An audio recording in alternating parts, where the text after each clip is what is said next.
Hey look, I could see exactly where I parked my car, and I can't even know how much time left on my parking meter to avoid any parking tickets.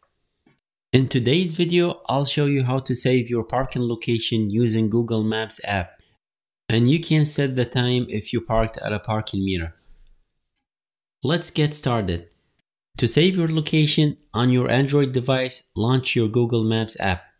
Tap the blue dot on the map, which represents your current location. From the menu below, swipe to the right and select Save Your Parking. To access more options, click on the More Info button.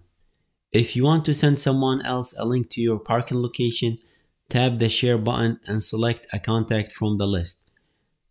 Tap the X on the top right corner to go back.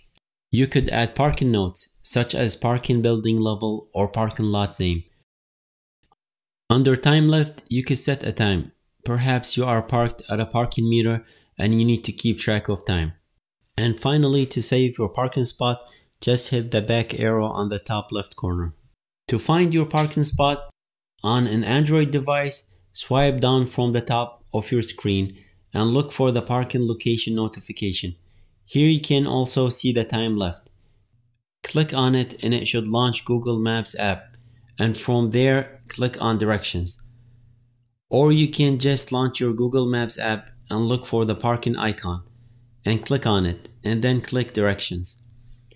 To clear your parking spot, just click on the parking icon and from the menu below, tap on it and then tap on clear, and that should delete it.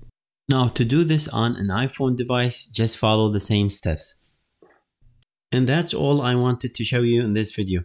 Please consider subscribing and I will see you on the next one.